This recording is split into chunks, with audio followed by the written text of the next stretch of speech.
Gran Evangelio para grandes pecadores. Fiel es esta palabra y digna de toda aceptación, que Cristo Jesús vino al mundo para salvar a los pecadores, de los cuales yo soy el primero.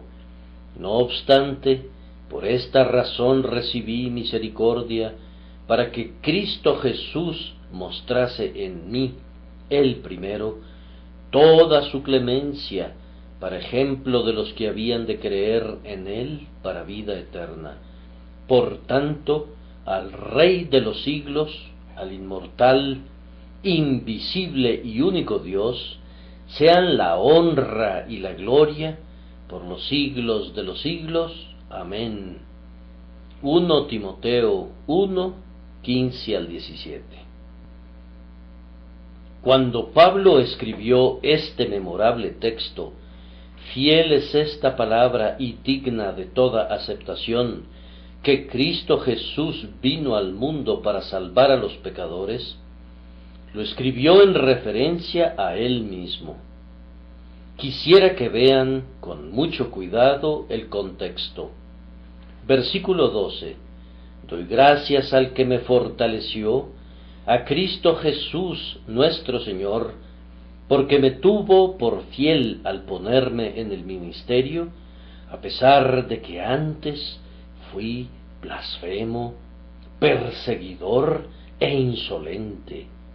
Sin embargo, recibí misericordia porque, siendo ignorante, lo hice en incredulidad.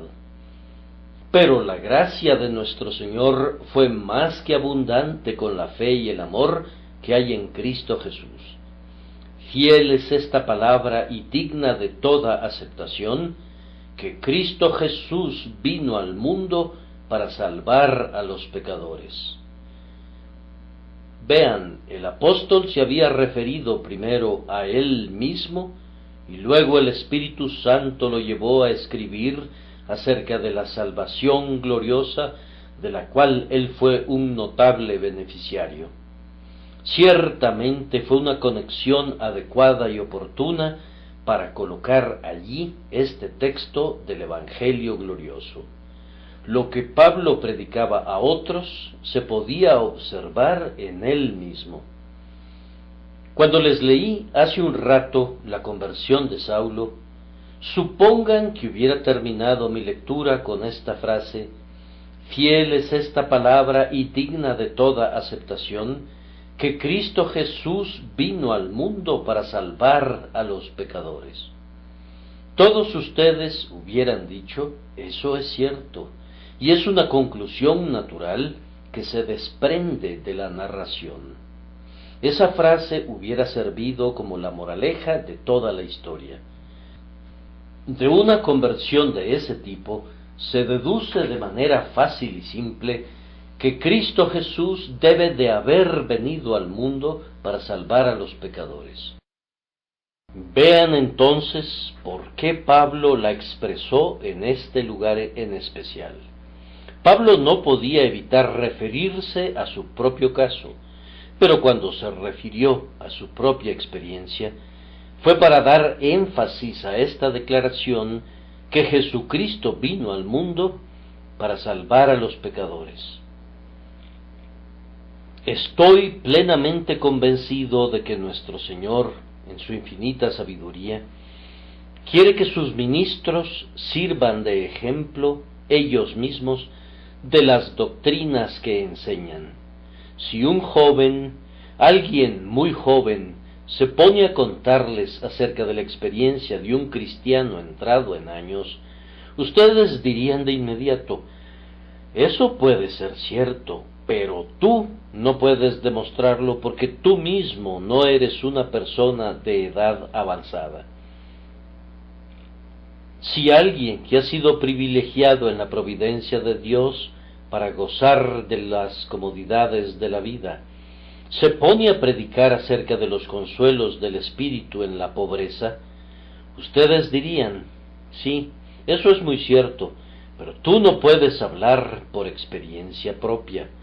Por esto el Señor quiere que sus siervos tengan tal experiencia, que su testimonio tenga al hombre como respaldo.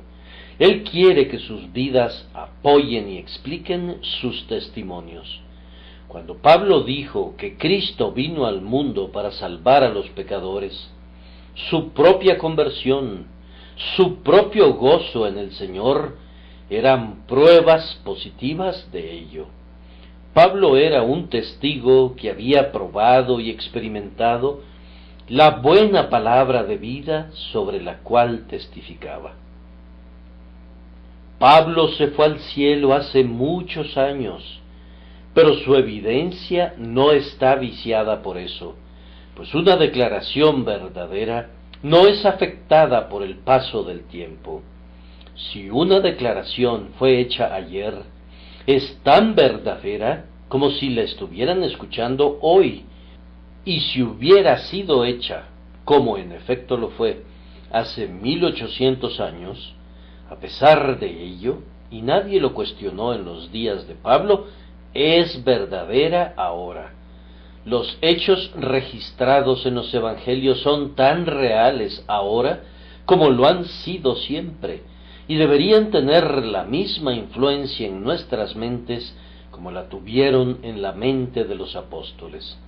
En este mismo momento, la declaración que Jesucristo vino al mundo para salvar a los pecadores tiene a Pablo todavía como testigo, y por medio de la fe, aunque murió, habla todavía. Oh, todos ustedes que están cargados de pecados, quiero que vean a Saulo de Tarso ante ustedes en este momento y lo escuchen decir con voz penitente en presencia de ustedes: Cristo Jesús vino al mundo para salvar a los pecadores, de los cuales yo soy el primero.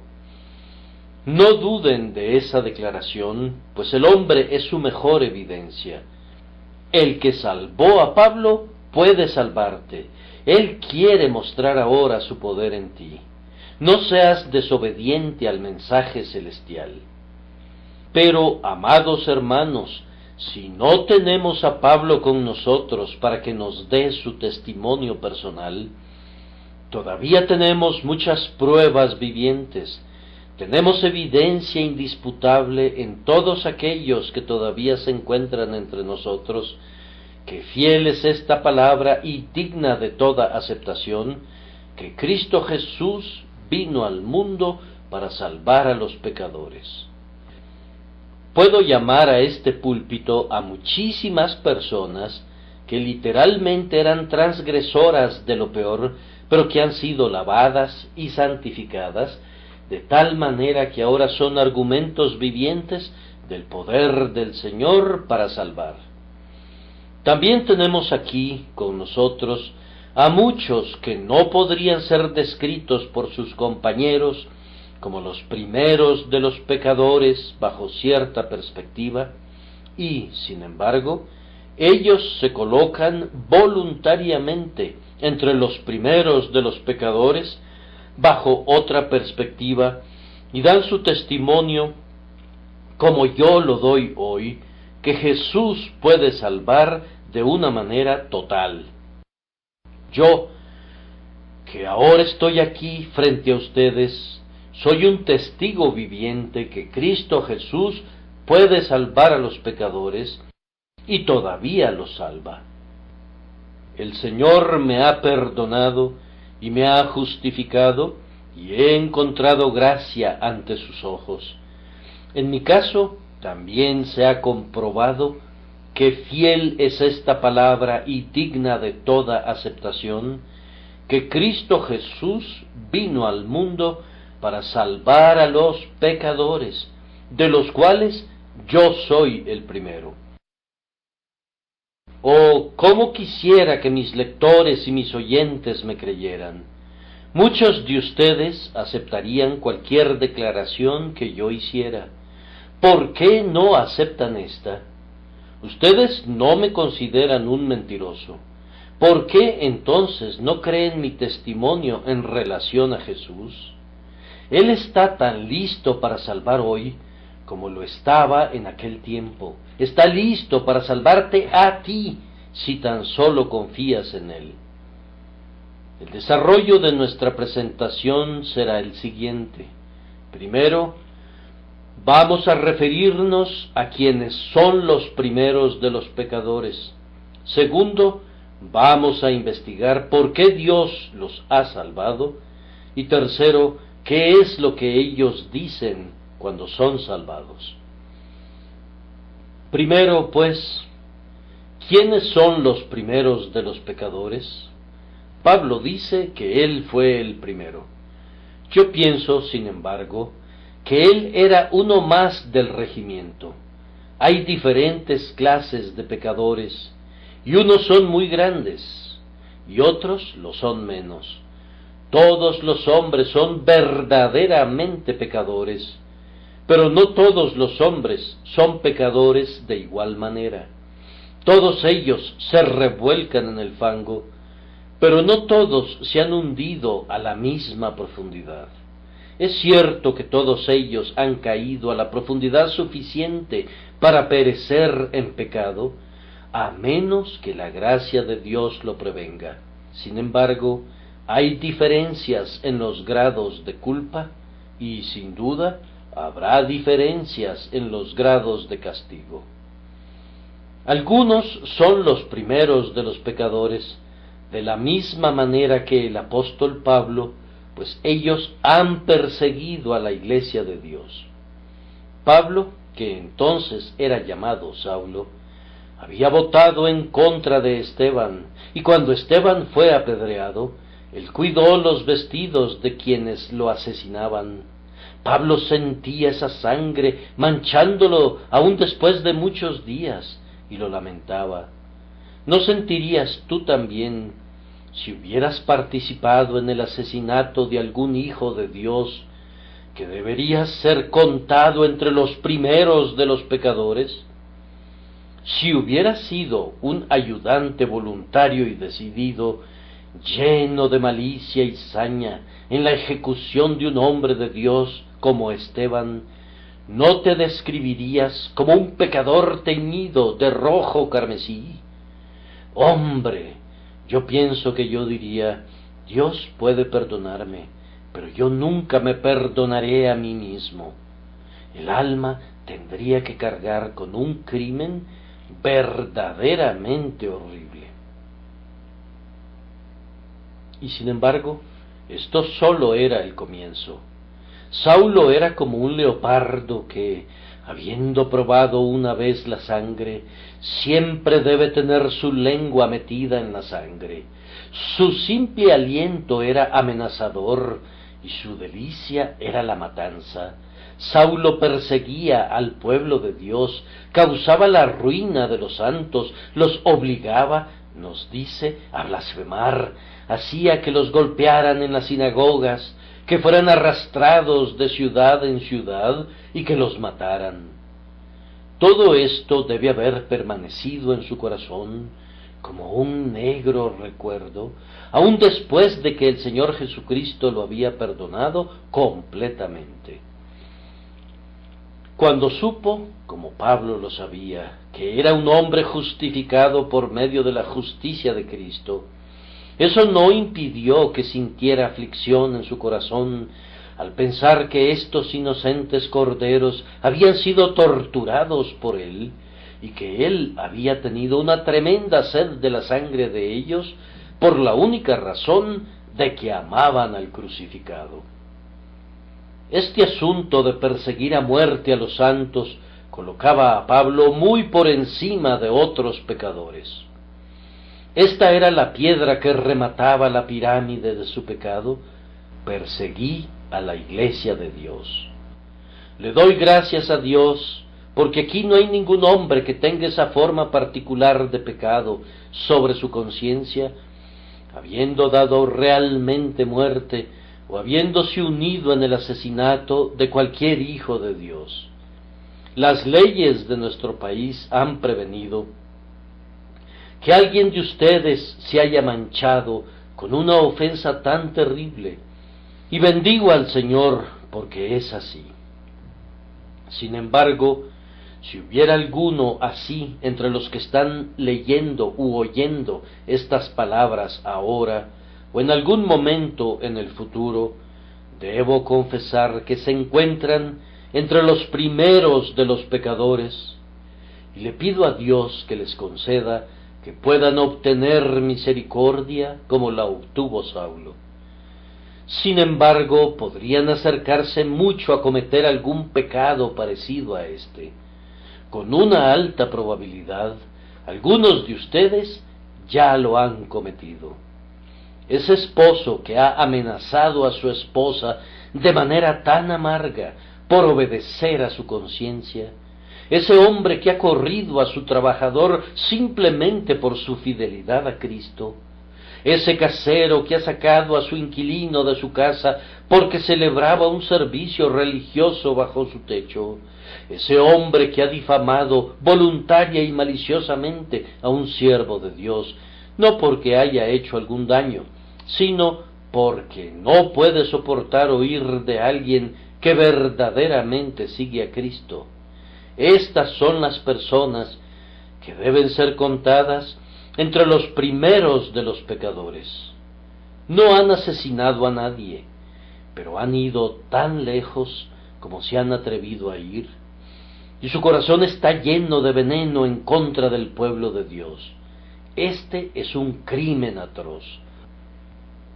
Aunque parezca que es algo sin mayor importancia lastimar a un hijo piadoso o afligir a una pobre mujer cristiana, Dios no lo considera así. Él recuerda las burlas y los desprecios que se dirigen a sus pequeñitos y les pide a quienes se entregan a esos hábitos que tengan cuidado. Sería mejor que ofendieran a un rey que a uno de los pequeñitos del Señor. Ese pobre hombre en el taller que pasa tantos problemas con tus burlas y desprecios, tiene un amigo en los cielos. Y ese otro hombre que, buscando al Señor, ha sido recibido con mucha frialdad por la sociedad, tiene un abogado en lo alto que cuando es despreciado, no lo verá sin apoyar su causa. Puede parecer algo sin importancia hacer de un santo el objeto del ridículo, pero su Padre en el cielo no lo considera así.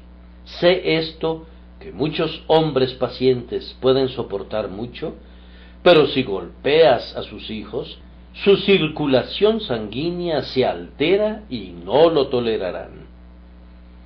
Un padre no permitirá que maltraten a su hijo, y el grandioso Padre en lo alto es tan tierno y amoroso como cualquier otro padre. Ustedes han visto entre los pájaros y las bestias que ellos pondrán toda su fortaleza para proteger a sus pequeñuelos. Una gallina, naturalmente muy tímida, pelea por sus polluelos con todo el valor de un león. Algunos de los animales más pequeños y de los más débiles se vuelven perfectamente terribles mientras cuidan a sus hijos. ¿Y acaso piensan ustedes que el Dios eterno puede tolerar ver a sus hijos perjudicados, calumniados y maltratados por seguirlo a Él? ¿Acaso el Dios de la naturaleza no tiene afecto natural? Creo que no. Vas a lamentar el día en que te levantaste en armas contra el pueblo de Dios. Humíllate ante Dios por eso, pues de otra manera serás contado entre los primeros de los pecadores, y se te dará el primero de los castigos. No me queda ninguna duda de que puede haber gente de este tipo aquí, y si es así, solo puedo orar para que la historia de Saulo de Tarso pueda repetirse en ellos por la gracia que no conoce límites. Y más aún, espero que ellos lleguen a predicar el evangelio que ahora desprecian. No es algo nuevo que el sacerdote se convierta a Cristo. No es algo nuevo que el oponente se convierta en abogado y que sea un mejor y más poderoso defensor debido a todo el daño que hizo anteriormente. Oh, que el Señor quiera convertir en amigos a sus enemigos. Que Dios nos lo conceda, que Dios nos lo conceda ahora por Cristo. Más aún, debemos contar entre los primeros de los pecadores a quienes son culpables de los pecados más impuros y más obscenos. No voy a ocupar ni un minuto en mencionar cuáles son, pues simplemente hablar de ellos da vergüenza. Que Dios nos guarde de la impureza y de la deshonestidad, de cualquiera de esos pecados que son censurables aun bajo el título de moralidad común, pues si nos entregamos a ellos, ciertamente por medio de ellos seremos contados entre los primeros de los pecadores. Sin embargo, debo mencionar la blasfemia y las malas palabras, ya que, desafortunadamente, estas son demasiado comunes. ¿Acaso piensa un hombre que puede andar por ahí maldiciendo su propio cuerpo y alma con tantas palabras, sin provocar nunca la ira del Señor? ¿Sueña que puede usar palabras malas y sucias y juramentos malvados sin incurrir en pecado? Yo creo que estas cosas traen la más negra culpa sobre la conciencia, pues Dios ha dicho expresamente que no tendrá por inocente a quien tome su nombre en vano. Es cierto que Dios no tendrá por inocente al hombre que comete cualquier pecado, pero esto es especialmente mencionado acerca de este pecado, pues los hombres tienden a imaginarse que las palabras no tienen gran importancia o que Dios no les presta atención. Aún la repetición del nombre de Dios, hecha de manera descuidada o sin seriedad, conlleva gran pecado, pues un hombre toma así el nombre de Dios en vano. Sin embargo, los hombres toman con ligereza ese nombre en la conversación común, y eso ocurre con una frecuencia terrible. No hay ninguna excusa para esta atrevida perversidad, puesto que no trae ni ganancia ni placer a la persona que ofende de esa manera. ¿A qué fin práctico sirve? George Herbert dijo hace mucho tiempo: la sensualidad y el vino alegan placer, la avaricia ganancia, pero el perjuro barato a través de su boca contaminada desperdicia su alma y la convierte en nada, sin ningún miedo. Si yo fuera un epicúreo, suprimiría el juramento. Soy incapaz de encontrar una excusa para el lenguaje impío. Es una voluntaria perversión innecesaria. Los hombres hablan así para horrorizarnos. La sangre se nos hiela por el temor de que Dios tome su palabra, y todo esto sin ningún objeto. Quiera Dios que cada blasfemador aquí presente, si hubiera alguno, y sin ninguna duda los hay, quiera abandonar ese hábito vil, inexcusable y sin ningún sentido, que rebaja a los hombres en la sociedad, los mancha ante Dios y asegura su condenación. El lenguaje sucio pone a quienes son culpables de usarlo entre los primeros de los pecadores, y a ellos ciertamente se les dará un castigo terrible en aquel día, cuando Dios maldecirá solemnemente a quienes con tanta ligereza se maldijeron a sí mismos. Será una cosa horrible para el hombre que usó imprecaciones profanas cuando al fin descubra que sus oraciones fueron escuchadas y que serán respondidas. Oh perjuro, cuida que el Señor Dios no oiga de inmediato tus oraciones para tu confusión eterna. siéntate en este momento en profundo arrepentimiento y llora al pensar en las muchas veces que has desafiado al Dios del cielo y has dicho palabras de provocación contra el Dios en cuyas manos está tu aliento. Él todavía no te ha cortado. Oh maravilla de misericordia, cuídate. Sobre todo, maravíllate de que se mencione que hay misericordia para quienes son como tú. Ahora, queridos amigos, hay otros que ocupan los primeros lugares entre los pecadores, pero que no pecan de esa manera. Permítanme mencionarlos, pues en esta categoría debo colocarme a mí mismo y a muchos de ustedes. Hay quienes ocupan los primeros lugares entre los pecadores, que han pecado en contra de una gran luz y contra las influencias de una santa instrucción y de un ejemplo lleno de gracia.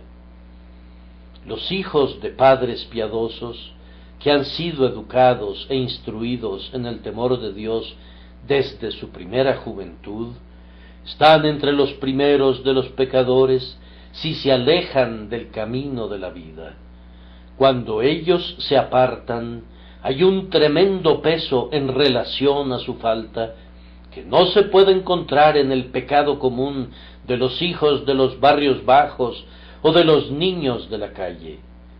Los hijos de los degradados no conocen nada mejor, pobres almas, y por lo tanto sus transgresiones son pecados de ignorancia. Pero los que tienen un mayor conocimiento, cuando pecan, pecan con un énfasis. Su pecado es como una pieza de plomo que colgará de sus cuellos como una piedra de molino. Recuerdo cuando pude entender esto con claridad, cuando fui convencido de mi pecado. No me había entregado a ninguno de los vicios escandalosos, pero por otro lado, no había sido tentado por ellos, sino que había sido guardado cuidadosamente de las influencias viciosas. Pero yo me lamentaba porque había sido desobediente a mis padres, orgulloso en espíritu, descuidado de los mandamientos de Dios. Yo conocía mucho desde el principio, y esto me ponía en mi propia consideración entre los primeros de los pecadores. Me había costado mucho hacer el mal, pues yo había pecado contra la luz más clara. En especial, este es el caso cuando la posesión del conocimiento está acompañada de mucha sensibilidad de conciencia. Algunos de ustedes, señores inconversos, cuando hacen algo malo, sienten que han hecho algo malo, y lo sienten agudamente, aunque nadie les llame la atención por ello. Ustedes no pueden ser injustos o irritables, o decir cosas indebidas, o no guardar el día del Señor, o hacer cualquier cosa prohibida sin que su conciencia se los reproche. Ustedes saben lo que es estar acostados en su cama y sentir un gran remordimiento después de haber asistido a una diversión cuestionable o después de haber hablado de una manera demasiado frívola. La conciencia de ustedes es sensible. No la violen, porque entonces serán doblemente culpables. Cuando Dios pone el freno en la boca de ustedes, si tratan de ponerlo en medio de sus dientes para que no los detenga de ningún modo, deberían preocuparse en relación a lo que quieren, pues pueden desbocarse derecho hacia la destrucción. El hombre que al ser reprendido endurece la cerviz, de repente será quebrantado y para él no habrá remedio. Los hombres son colocados entre los primeros de los pecadores cuando, en contra de la luz y en contra de su propia conciencia, eligen deliberadamente el camino del mal y abandonan los mandamientos del Señor. Pecar en contra de la tierna dirección del Espíritu Santo es una ofensa especialmente atroz. ¿Acaso ustedes no han transgredido tristemente en relación a este punto? El otro domingo por la noche, tú sentiste que en cuanto salieras de la capilla y llegaras a tu casa, debías doblar tu rodilla en oración, pero no lo hiciste. Y eso lo has sentido muchas veces, y tú has sacudido ese sentimiento, y ahora los sermones escasamente te conmueven. Necesitarían estar acompañados de truenos y rayos para que pudieras sentir algo. Las verdades que te sacudían desde la cabeza a los pies, escasamente te afectan ahora. Ten mucho cuidado, te lo ruego, porque quien peca en contra del Espíritu Santo puede encontrarse a sí mismo descontrolado por el pecado, incapaz de dirigir su barco hacia las costas de la salvación. Nada endurece tanto como el Evangelio cuando se le toma consistentemente a la ligera. Nadar en la verdad sin recibirla en el corazón es destrucción segura. Morir en Tierra Santa es morir de todas maneras. Que Dios nos conceda que eso no le suceda a nadie aquí. Pero si hoy día eres el más grande de los pecadores, no te desesperes, ni te alejes lleno de sombrío enojo, pues te vamos a decir en este momento, en el nombre del Dios misericordioso, que su Hijo, Jesucristo, ha venido al mundo para salvar a los pecadores, aun al más grande de ellos. Creo que debo poner en la lista de los primeros de los pecadores a quienes han llevado a otros a pecar. Este es un asunto triste, muy triste. Si tú has guiado a otros a que se descarríen, y tú buscas al Señor y eres salvo, no puedes sin embargo salvarlos a ellos. Si son jóvenes a quienes has contaminado con el mal, no puedes quitar de sus mentes esa desventurada mancha. Puedes dejar de sembrar la semilla del diablo, pero no puedes recoger lo que ya has sembrado, ni puedes evitar que crezca y que madure. El fuego puede encenderse con facilidad, pero no puede extinguirse con la misma facilidad una vez que ha alcanzado el combustible. Es un hecho terrible que puede haber almas en el infierno que tú has enviado allá. Era una sabia oración penitencial la que hacía un hombre convertido que había influido a otros para el mal. Señor, perdona mis pecados de otros hombres. Cuando llevas a otros al pecado, sus pecados son en buena medida tus pecados. No dejan de ser los pecados de quienes los cometen, pero son también los pecados de quienes los promovieron o los sugirieron por precepto o por ejemplo. Un mal ejemplo, una expresión obscena, una vida apartada de la santidad, puede ser el instrumento para llevar a otros a la perdición, y quienes destruyen a otros y por tanto son asesinos de sus almas, encabezan la lista de pecadores. El que usa una daga o una pistola para matar el cuerpo es aborrecido. ¿Qué diremos de quienes envenenan las mentes de los hombres y dan cuchilladas al corazón de la piedad? Estos son los más culpables de los culpables. ¡Ay de ellos! Debo poner en la categoría de los más grandes pecadores, especialmente a quien ha predicado el error, a quien ha negado la deidad de Cristo, a quien ha atacado la inspiración de la Escritura, quien ha forcejeado en contra de la fe, ha luchado contra la expiación y hecho el mal tanto como ha podido, diseminando el escepticismo. Ese debe tomar su lugar entre los principales líderes de la perversión diabólica.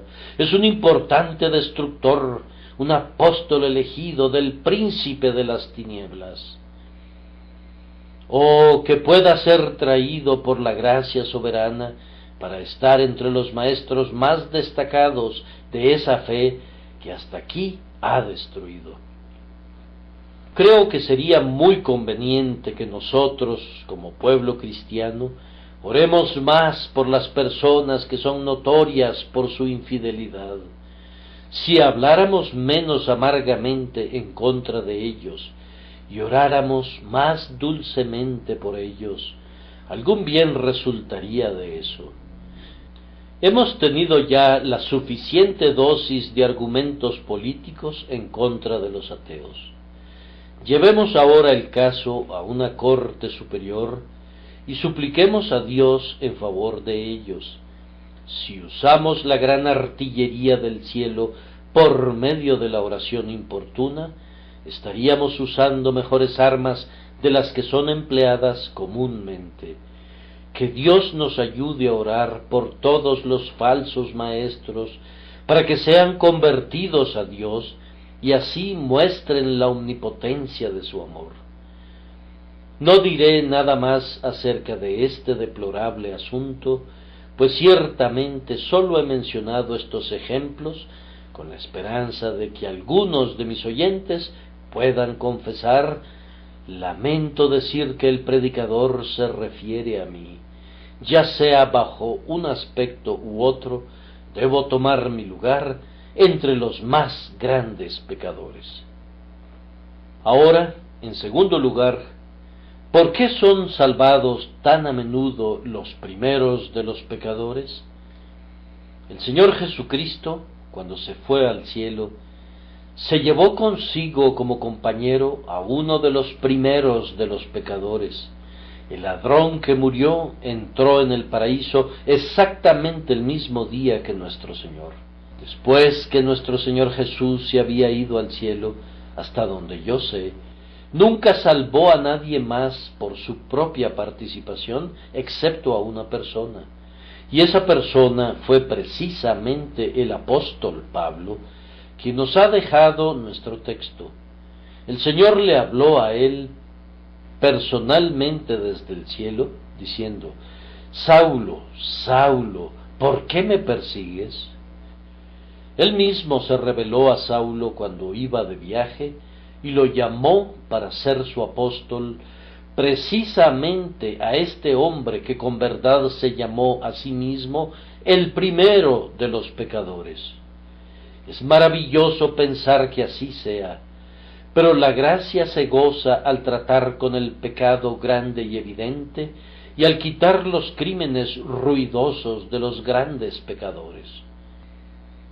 El Señor Jesús no sólo salvó al primero de los pecadores, sino que estaba relacionado por la sangre con algunos de ellos. Analicen la larga línea de la genealogía de nuestro Señor. Ustedes conocen esa doctrina, la última invención de Roma, concerniente a la Inmaculada Concepción de la Virgen María. Les voy a decir una doctrina que está tan alejada de esa como el este lo está del oeste. En la genealogía de nuestro bendito Señor encontramos los nombres de algunos de los más grandes pecadores. Especialmente 3 mujeres ocupan una posición en ella, cada una de las cuales fue notoria por su pecado. No se mencionan a muchas mujeres, pero entre las primeras está Tamar, culpable de incesto. La siguiente es Rahab, la prostituta, y la tercera es Betsabé, la adúltera. Este es un linaje torcido, un árbol genealógico cuyas ramas son más que nudosas y torcidas. Admiren la condescendencia de nuestro Señor al venir de tal estirpe. Él vino de los pecadores, porque Él vino para los pecadores. Según la carne, Él viene de los pecadores para que los pecadores puedan venir a Él. En las venas a través de las cuales fluyó su linaje, estaba mezclada la sangre de Ruth la moabita, una gentil, incorporada a propósito para que nosotros los gentiles podamos ver cuán verdaderamente Él era hueso de nuestros huesos y carne de nuestra carne.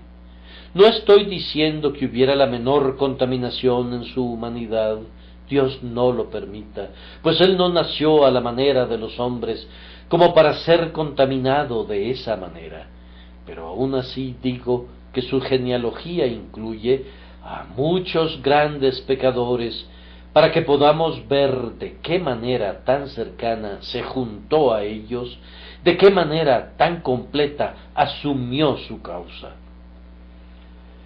Lean la lista de su linaje y verán que David se encuentra allí, quien exclamó: contra ti solo he pecado, y Salomón, quien amó a mujeres extranjeras, y a Roboam, su insensato hijo, y Manasés, quien derramó muchísima sangre inocente, y peores hombres que ellos, si pudieran existir.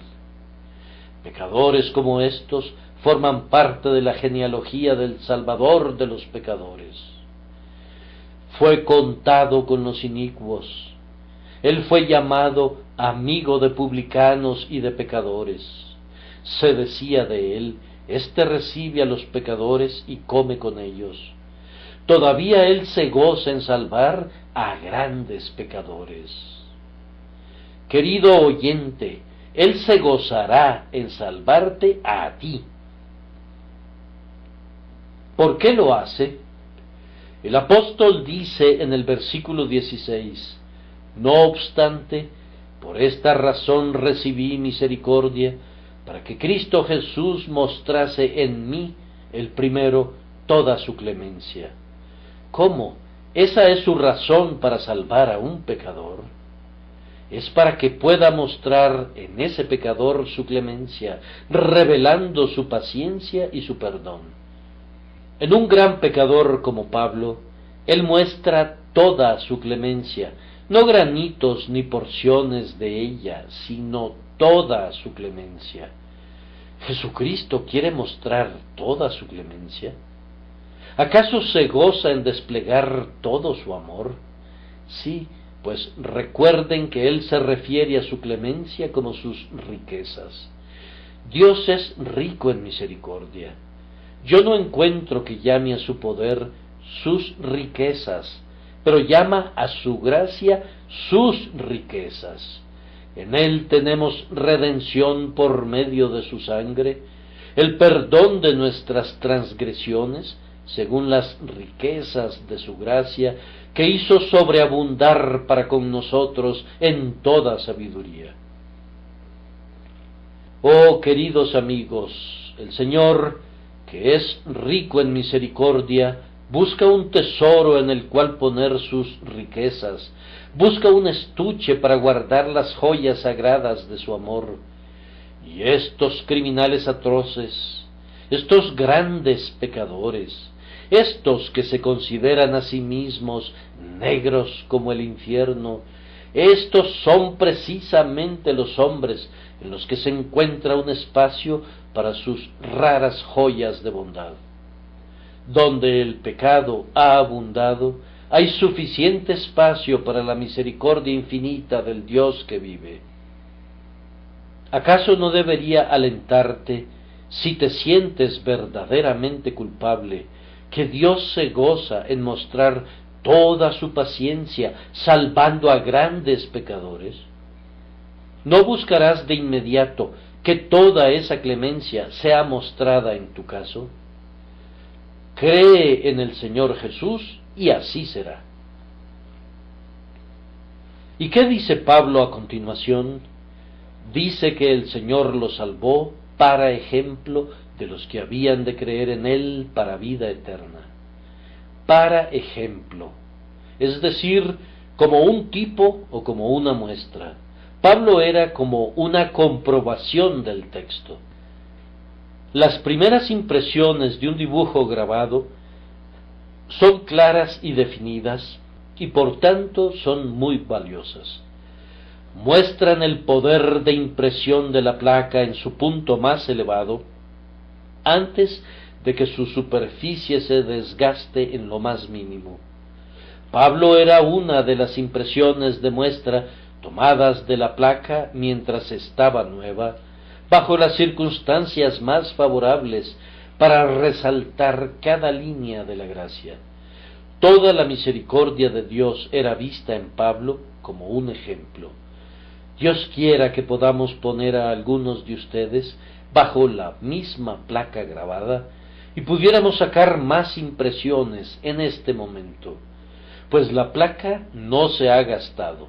El tipo usado por Dios está tan nuevo como siempre. Cuando un impresor prepara las fuentes, envía al autor una hoja para mostrarle cuál es el tipo de letra usado y lo llama la prueba. Así también Pablo era la prueba de Dios, una de las primeras pruebas hechas por la gloriosa maquinaria de la gracia para permitirnos a todos ver lo que Dios tiene que decirnos en relación al amor misericordioso. Esa máquina impresora está trabajando en este mismo momento, está imprimiendo en este momento de manera muy clara, precisa y legible. Quiera Dios que algún gran pecador que me escucha o lee este mensaje sea como el papel colocado bajo el tipo para que registre la impresión de la gracia todopoderosa. Una grandiosa edición de la obra del amor fue hecha antes de que Pablo fuera impreso y publicado. Me refiero al tiempo cuando Pedro predicó en Pentecostés. Muchas ediciones grandes y espléndidas han salido desde entonces de esa imprenta. Veo ante mí una biblioteca completa que Dios ha impreso en esta casa, las pruebas que Dios ha sacado en los últimos años de la tipografía de antaño. Pero Pablo encabeza la lista como una magnífica primera prueba de lo que Dios puede hacer. Entonces, Dios puede salvarme a mí. Llegué a esa conclusión hace un año y al ponerla a prueba la encontré verdadera. Queridos compañeros pecadores, lleguen a esa misma conclusión. ¿Quiénes son ustedes? No les estoy pidiendo que me digan, no quiero saberlo. Dios lo sabe, pero quisiera que llegaran a esta conclusión. Si Pablo es un ejemplo de los que han sido salvados, entonces, ¿por qué no podría yo ser salvo? Si Pablo hubiera sido único, un producto fuera de serie, entonces podríamos tener dudas justamente en cuanto a nosotros. Pero como él es un ejemplo, todos podemos esperar ver la misericordia del Señor repetida en nosotros. Hoy en día, por medio del servicio de paquetería, la gente envía muestrarios de todo tipo de cosas y muchos artículos son vendidos según las muestras enviadas. Cuando compran conforme a una muestra, ustedes esperan que los bienes sean como la muestra. Así Dios nos envía a Pablo como una muestra de su gran misericordia hacia los grandes pecadores. Él dice en efecto así: ese es el tipo de cosas que yo hago.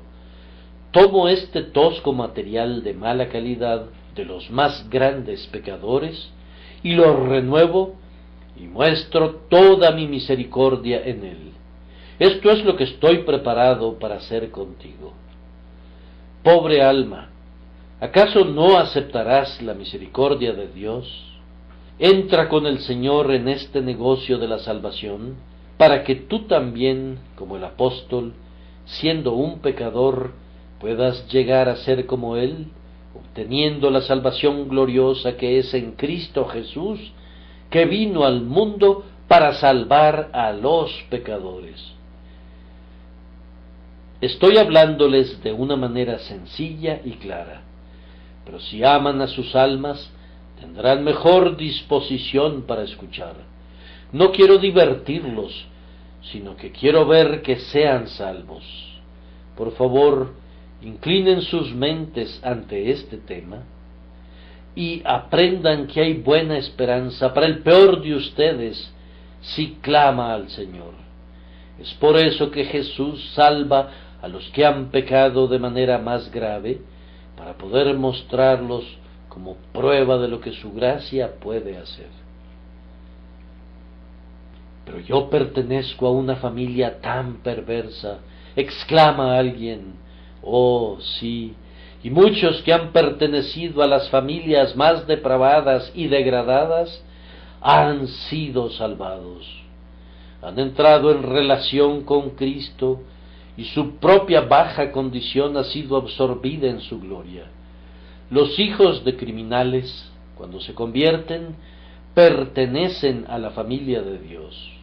Pero a todos los que le recibieron, a los que creen en su nombre, les dio derecho de ser hechos hijos de Dios.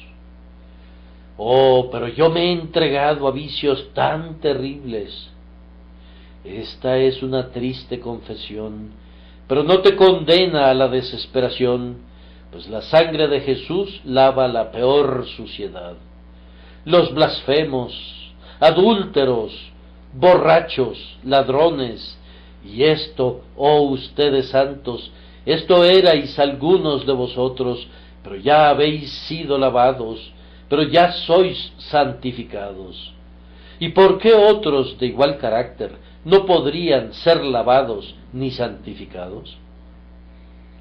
Debo concluir reflexionando un momento en el tercer punto, que es: ¿qué dicen los primeros de los pecadores cuando son salvos? Lo que dicen está registrado en el texto, se lee como un himno. Por tanto, al Rey de los siglos, al inmortal, invisible y único Dios, sea la honra y la gloria por los siglos de los siglos. Amén.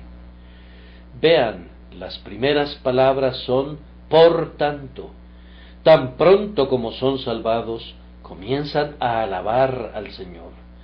No soportan ninguna demora para glorificar a Dios. Alguien les puede susurrar al oído: alabarán a Dios cuando lleguen al cielo. No, responde el alma salvada, yo voy a alabarlo ahora. Ahora al Rey de los siglos, al inmortal, invisible y único Dios, sean la honra y la gloria por los siglos de los siglos. El amor agradecido no puede ser restringido, es como fuego en los huesos. Nuestro corazón se rompería de amor si no pudiera encontrar otro medio de expresarse de inmediato. Otra persona puede susurrar: cuando alabes a Dios, no prolongues tu alabanza demasiado, termina tan pronto lo hayas alabado y adorado moderadamente. No estés metido todo el tiempo en labores de alabanza. No, replica el hombre que ha sido salvado, no habré terminado de alabar mientras tenga vida. A Él sean la honra y la gloria por los siglos de los siglos. No solamente para siempre, eso puede ser lo suficientemente duradero, sino por los siglos de los siglos. Es una expresión redundante, del tipo que el entusiasmo se goza en utilizar. Indica un tipo de doble eternidad. El pecador que ha sido salvado no se sacia de dar gloria al Señor, lo alabará a través de la eternidad. Tan pronto como un hombre ha sido limpiado de pecado, es vestido con alabanza. Un cántico nuevo es puesto en su boca y debe cantarlo. No puede evitarlo, no hay nada que lo detenga. Vean todos los títulos que Pablo reúne a la vez. Primero llama al Señor Jesucristo un Rey, por tanto al Rey de los siglos. O pueden aplicarlo al Dios siempre bendito en su unidad sagrada, si lo prefieren. Pablo llama al Señor Rey pues quiere darle el nombre más elevado y rendirle el más humilde homenaje. Lo llama un rey, pues se dio cuenta de que lo era, pues es un rey que da vida y muerte, un rey que perdona a los rebeldes, un rey que reina y gobierna sobre los hombres. Todo esto era Jesús para Pablo y mucho más. Por lo tanto, sentía la necesidad de darle un título real. No puede referirse a él con términos que no expresen majestad. Si Jesús no es rey de todo el mundo, al menos es rey del hombre cuyos pecados le han sido perdonados. Por tanto, dice Pablo, al Rey de los siglos sea la honra y la gloria por los siglos de los siglos. Vean cómo lo expresa, al Rey de los siglos. No es un rey que perderá su reino, no es un rey que va a dejar de reinar, o que va a abdicar, o que se va a morir. Oh, queridos hermanos, el rey que perdonó a Pablo es un rey igualmente poderoso para salvar hoy. 1800 años después de su grandiosa obra de gracia a favor del primero de los pecadores, Él todavía es un rey. Jesús se sienta sobre el monte de Sión. Él puede salvar a pobres pecadores hoy. Él se sienta sobre el trono de misericordia en la soberanía de su gracia, en el esplendor de su amor, en la majestad de su poder, pasando por alto la iniquidad, la transgresión y el pecado. ¿No te inclinarás ante Él? Aquí, en este momento, hago una pausa para hacerle reverencia. Gloria al Señor Jesús, pues Él es Rey de los siglos.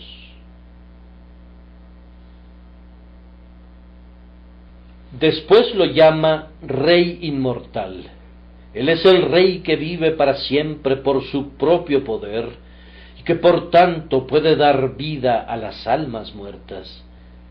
Bendito sea el nombre del Salvador que murió por los pecadores, pero de la misma manera bendito sea el nombre de quien vive para siempre para interceder por los pecadores y es por tanto capaz de salvar plenamente a quienes vienen a Dios por él.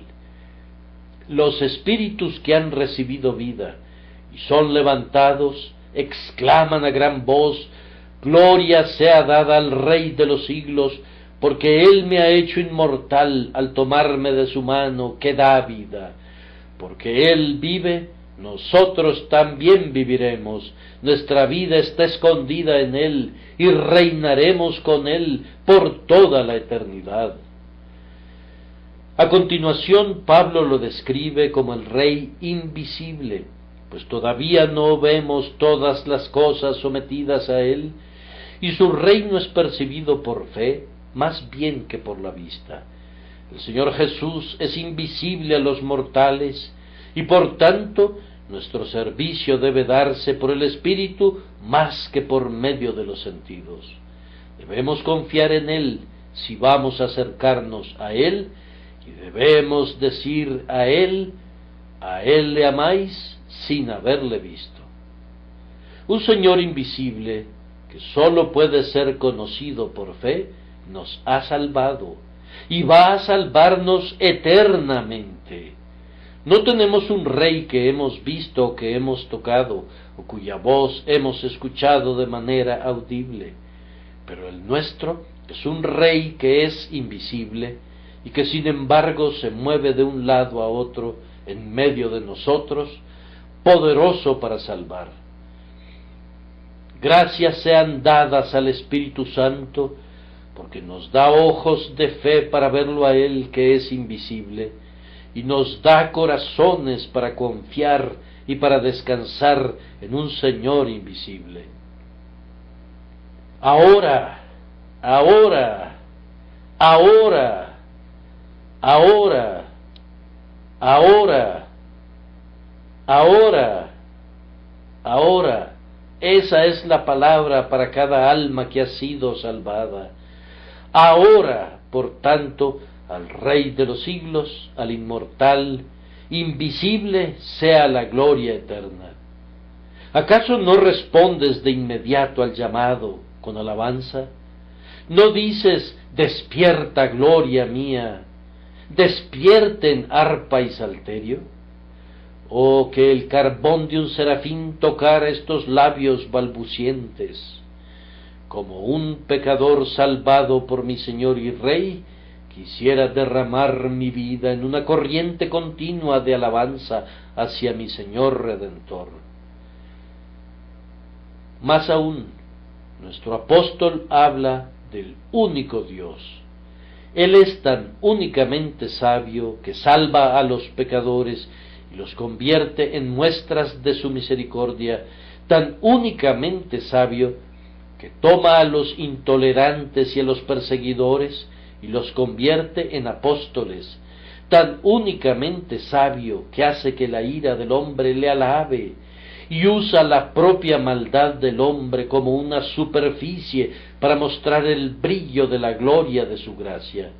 Al único Dios sabio, lo suficientemente sabio para convertir a un león en un cordero, lo suficientemente sabio para convertir a un pecador en un santo, a un perseguidor en un predicador, a un enemigo en un amigo, a Él sea la gloria. Oh, la sabiduría de Dios en el plan de redención es una profundidad insondable.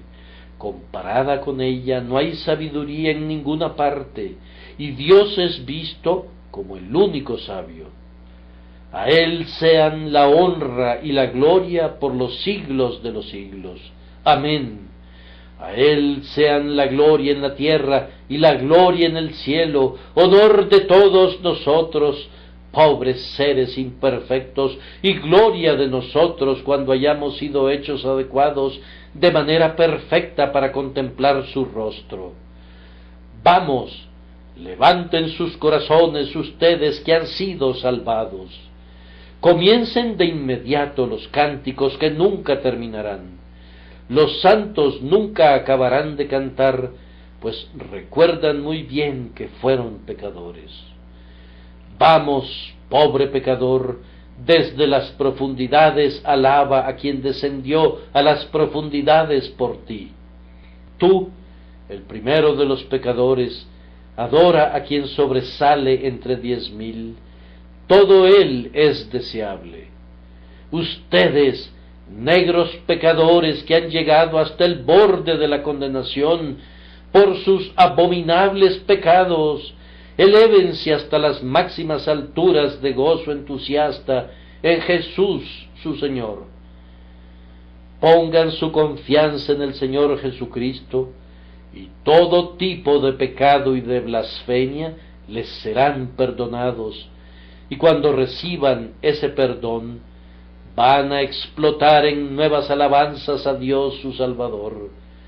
Venid, pues, dice Jehová, y razonemos juntos. Aunque vuestros pecados sean como la grana, como la nieve serán emblanquecidos. Aunque sean rojos como el carmesí, vendrán a ser como blanca lana.